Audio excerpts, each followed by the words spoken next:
Students, आज हम शुरू करने जा रहे हैं क्लाइमेटोलॉजी से। Climatology is all about the climate, study of the climate over a particular region or the global phenomena related to the climate which are operating throughout the whole of the process. तो climatology थोड़ा complex studies है। इसमें we have to go in the sequence. तो जैसे कि हम आगे आगे चलेंगे, so it's better if we study it in the sequence, proper sequence में पढ़ेंगे। एक टॉपिक के बाद पर्टिकुलर टॉपिक, उसके बाद कोई और टॉपिक, तो it would be like linked with each other. अगर हमको क्लाइमेटोलॉजी को अच्छे से समझना है then we have to study in a proper sequence. तो उसी सीक्वेंस के हिसाब से हमारा जो पहला टॉपिक क्लाइमेटोलॉजी का बन रहा है वो structure and composition of atmosphere, यानी कि वायुमंडल, उसका संगठन और संरचना। मतलब कैसे उसका स्ट्रक्चर क्या है, व्हाट इज कंस्टिट्यूट्स, और उसका कंपोजिशन क्या है, उसमें क्या क्या चीज़ें हैं। Like we have various gases, we have water vapours, dust particles. तो शुरू करते हैं हमारे पहले टॉपिक से क्लाइमेटोलॉजी के, that is structure and composition of atmosphere. तो students, as I told you, introduction is like atmosphere क्या है। हमको पता है हमारी जो अर्थ है, once it got formed, the earth once it got formed, तो क्या हुआ, like we know that earth got separated from the sun, and that time it was in the form of like एक hot gaseous nebula था, ठीक है। तो nebula, what happened, like it started cooling. After that, once it got separated, it started cooling, and cooling के साथ साथ उसको हम बोलते हैं what happened was degassing हो गई, ठीक है। like gases बाहर आ गए। it was when the earth got separated from the sun, ठीक है। तो once the gases started to get what we call as ejected or emitted, तो उसमें से we had like we had water vapors, ठीक है, we had CO2, we had nitrogen. तो in fact this time nitrogen, one of the major components of, we can say principal gases we have in the atmosphere this time. Carbon dioxide, very important, have a lot of significance, though not as much as we have the carbon, we have the nitrogen and oxygen, then we have water vapor. So what happened actually, so we can see the primitive atmosphere, प्राचीन वायुमंडल जो था, जो पहले हमारे पास atmosphere बना, that was coming into existence, it was like carbon dioxide and nitrogen, ठीक है। actually degassing, with the degassing these gases were emitted or ejected, ठीक है। and we know that after water vapor, it was in the formation of water vapor led to the formation of clouds, and heavy rainfall continued for years, okay. And no, we don't need to get into that is just the part of the what we call as the earth's crust. So we need to understand the primitive atmosphere. It was formed just of the carbon dioxide, nitrogen and water vapors. So this time if we talk about atmosphere is simply, it is like a blanket. एक when we talk about atmosphere, हम ऐसे बात करते हैं हमारे यहाँ का atmosphere कैसा है। Simply in that context, if we relate it to the climatology, the thick layer of a blanket, like sort of, ठीक है, या फिर एक vast expanse of air, ठीक है, that envelops the earth, जो हमारे पूरी पृथ्वी के इर्द गिर्द है, ठीक है, इसको हम एटमॉस्फेयर बोलते हैं ना। इसमें भी कुछ, इसका कुछ सिस्टम होगा, इसके कुछ कंपोनेंट्स होंगे, इसमें कुछ कॉन्स्टिट्यूशंस होंगे, constitute something like carbon gases इसमें होंगे, इसमें बहुत सारी चीज़ें होंगी that we need to study to understand this complex process better. जो इसमें reactions है, जो इसमें processes है, जो भी इसमें cycles है, जो भी इसमें phenomena होते हैं, उन चीज़ों को समझने के लिए we need to understand what actually this atmosphere is having inside, या we can say what is structure is like, or what the composition is made of, ठीक है। तो atmosphere is just the vast expanse of air that envelops the earth, ठीक है। और इसमें various gases है, like we have oxygen, that is for animals, we take, or we can say the for humans, ठीक है।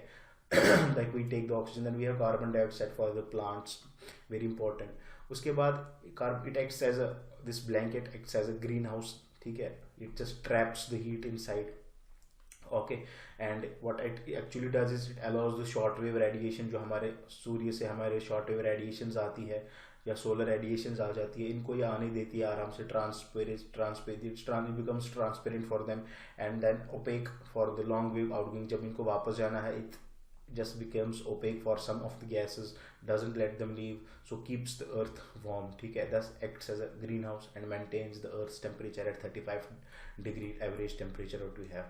So it has its own very important significance. Then apart from that, it is a storehouse for the water vapor. हमारे पास पता है, it constitutes water vapor, which is a very much variable gas in the atmosphere, and for the precipitation it is the basic thing we need in the atmosphere. And actually the atmosphere extends up to the thousands of kilometers, and ऊपर we don't have any clear cut or the upper limit, and gradually it then merges with the outer space.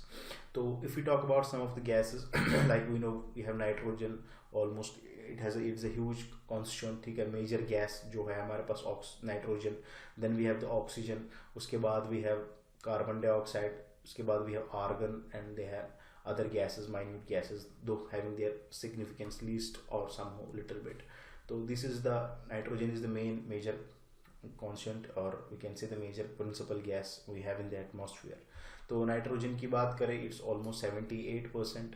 If we talk about percentage by volume, then we say about oxygen is 20%. उसके बाद argon 0.93, उसके बाद CO2 carbon dioxide very important 0.36, 0.36. Then it's actually the in a sequence you need to understand that carbon dioxide we have in the abundant form, nitrogen we have the abundant form, main principal gas 78% by volume. उसके बाद oxygen भी हमारे पास 20-21% है. उसके बाद argon we have like 0.934. You don't need to understand actually the exact figure like in decimals, just understand the 78% or 21%, then 0.934%, then carbon dioxide is 0.036%. तो उसके बाद neon, helium, methane, they are in trace, we can say very trace in trace form, but having its own significance somehow. Then composition कैसे, इसमें what actually it constitutes, ठीक है. तो composition में अगर हम देखें तो it has mixture of many discrete gases, ठीक है. तो if we talk about the composition, it has a lot of what we call as many of the discrete gases जिसमें quantity varies actually, ठीक है. और we can say the varying quantities of tiny solid particles are found, ठीक है. Collectively these what we call as these contains huge number of solid and liquid particles, उनको हम aerosols भी बोलते हैं, AEROSOLS, ठीक है. तो nitrogen we have 78%, oxygen we have 99%. Their proportion remains somehow constant within the lower layers, जो नीचे वाली layers है atmosphere की like troposphere and their proportion, इनका proportion almost remains somehow constant very close to the earth.